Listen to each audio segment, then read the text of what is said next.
As an MMORPG connoisseur, I like to dabble in the genre once in a while. You know, Phantasy Star, Final Fantasy, Tera, Rift, DC Universe Online, Star Wars, The Old Republic, and of course my favorite, World of Warcraft. And Guild Wars 2 is the latest MMO that I got my hands on, so let's see how it stacks against the rest. MMOs are a very competitive genre because it survives on player participation, and unfortunately, World of Warcraft dominates with about 9 million people. It's done well for itself despite how badly it's been showing its age and still charging a subscription fee.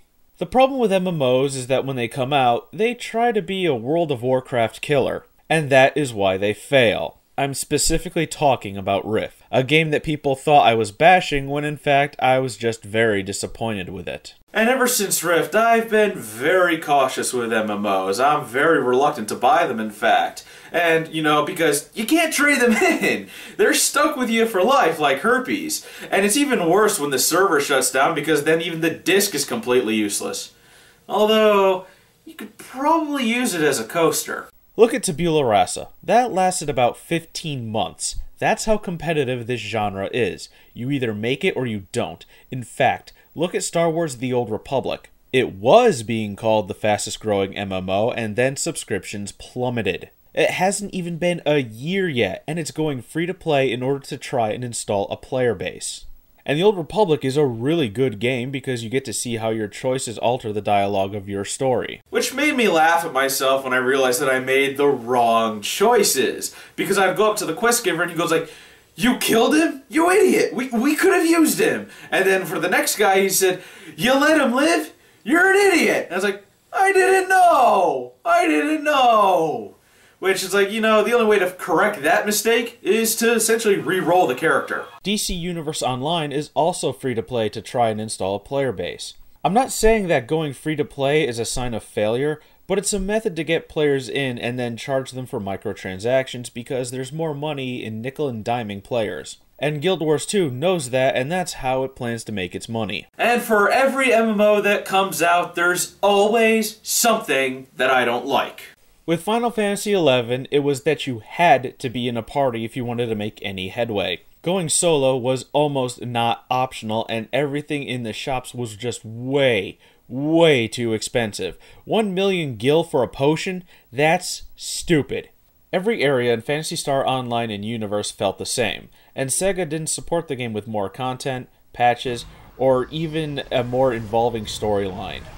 DC Universe's story is ridiculous even for something based off of a comic book, and the keyboard controls were sloppy. Moving the mouse shouldn't move the camera, so it's required that you use a controller. Tera, while extremely fun to play, requires a controller as the camera is moved by the mouse as well. Rift played exactly like World of Warcraft with just better graphics, so it wasn't really anything innovative. World of Warcraft shows its age just by its graphics and how Blizzard always tries to refresh its obsolete game engine. And they keep doing something to screw up the game and piss people off and have the gall to still charge a subscription fee for it. The Old Republic didn't feel like World of Warcraft, but it made you the star of the game, which to me, doesn't work. And you do know what the M's in MMORPG stand for, right? Massively multiplayer. Making you the star of the game doesn't really work. Now keep in mind, this is coming from someone who has not played the first Guild Wars, did not participate in the beta, so I'm going in with a fresh and new perspective.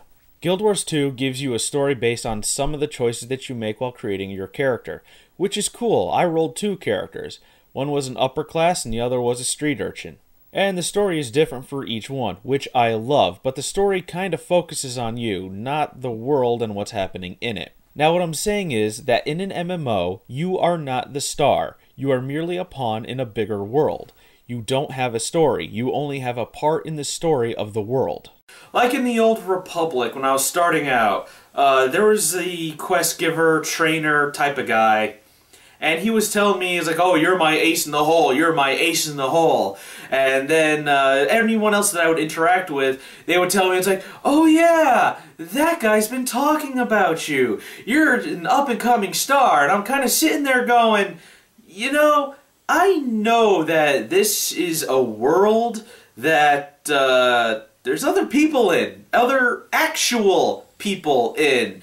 And it makes me wonder, it's like, How many other players is this NPC telling this to? Now, thankfully, Guild Wars 2 doesn't do it that much. In fact, it's a lot more subtle, so it makes it believable. Because even though the story is kind of focused on you, you can still tell that there's a lot more going on that you've yet to discover. So you do get to enjoy the story as it's written very well and does a good job of pulling you into it and doesn't directly address you as the star of the story. And to me, knowing that I'm not the star of the show, but a gear in a much larger machine, allows for much better immersion.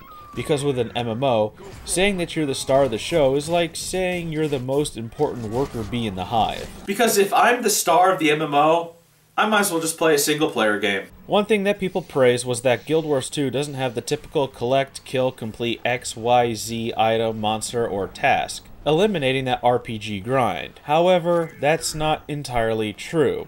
You see, when you go to an area with a task that needs to be done, it tells you all the stuff that can be done to complete the quest. And instead of a counter of how many of what needs to be collected, killed, or task completed, there's a bar that fills up. It gives you the illusion that you're not doing the typical RPG grind, but they do it really well, making the quests fun and more realistic. That's not a complaint or a criticism. That's an observation. And there's time when random events will just happen, like the bandits in this area attacking a windmill. I went through this area with 2 different characters and that did not occur, but on those characters I could have returned a bull that had gotten loose. But all the characters that I played did an event with a huge spider, and then that turned into an escort quest to help a farmhand. So I think that's kind of a hidden part 2 and part 3 of the quest of that area. And Rift had these random events too, but it was really, oh my god, a rift opened up. Kill all these monsters until it closes. Yay! More grinding. Quests are accepted and turned in automatically, so there's no need to go to and return to NPCs. They send you mail that you can retrieve at any time and collect your reward. It gives questing a more streamlined feel.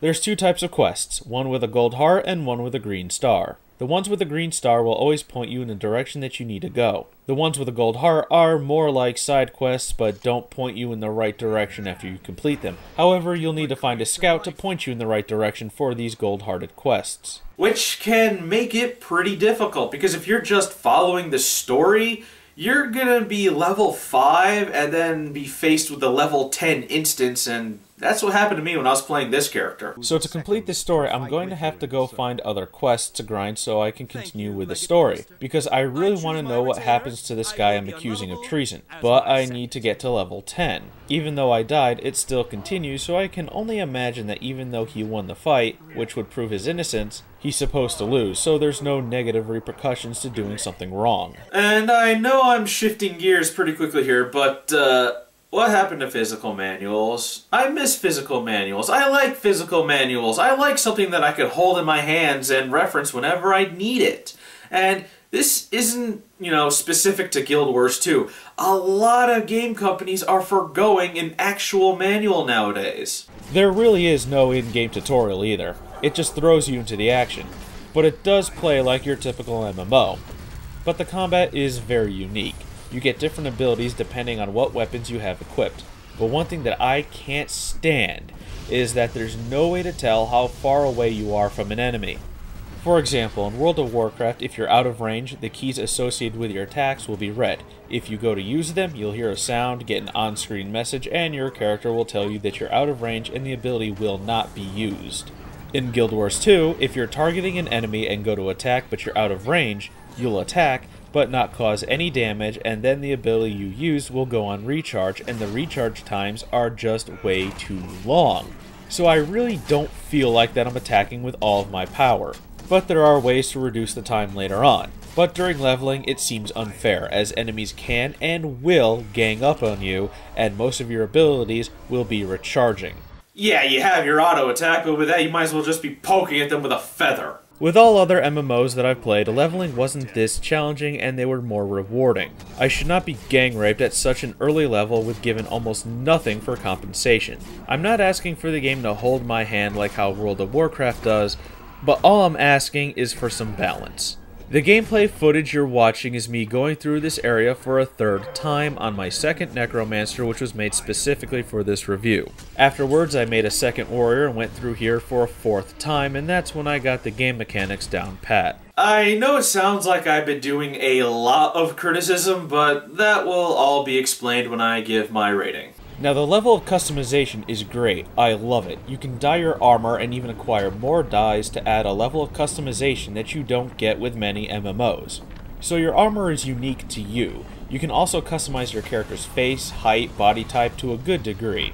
The world that Guild Wars 2 is set in is gorgeous, it looks amazing, and the world is massive too. It's probably one of the biggest MMO worlds out there. The music is great, the voice acting is great. It's wonderful to see that your character has a voice and participates in the story. Combat, while I feel needs some improvements, is really good. I do like that having different weapons changes what skills you'll be using. It's a nice change of pace, but it does take time to get used to. The controls are great and can be modified to suit your playstyle. Actually, I switched to the Warrior class afterwards and was able to get a lot further and see a lot more stuff, and I really enjoyed it. So choosing your class does have a factor in how much fun you're going to have. And if you're on the brink of death, you can still fight back and get up with some of your health regenerated if you succeed and go back to fighting. Although I think that there's some glitches with this, because I've gotten back up with close to full health only to die the second that I stood up. The story is awesome, and there's some characters that are really funny, especially the characters that are supposed to be your friends. There's also no competition. You can help other players and gain experience or credit towards a quest. So you're not sitting there waiting for the next thing you need to kill to spawn. One of the things that I regret is not getting more gameplay footage and showing more with the warrior character that I made. I only have so much hard drive space and I only have so much time to get a video out. I know I don't have a deadline, but I would like to get something out to you guys at least once a week. One of the things that you need to do in this game is explore. If you're not exploring, you're playing the game wrong. It's highly recommended that you explore the land. If you don't explore, you won't gain the experience needed to level up and continue the story. And you get rewarded for exploring too, and I love exploring. You can get skill points after completing certain tasks that are marked on the map, and you can spend these points on abilities that you can use in battle. There's also a lot of small touches too, like you can teleport to any waypoint, which is awesome and cuts down on travel time greatly. And you also have city clothes too that you can color to your liking, and the cities feel like actual cities. Overall, despite my criticisms, Guild Wars 2 is an amazingly awesome game. It's plenty of fun, but go in expecting a challenge. Now, unfortunately, my gimmicky rating system doesn't have a score that would fit Guild Wars 2, so I'm gonna have to go a more traditional route. Guild Wars 2 gets a 9 out of 10. It's well worth it.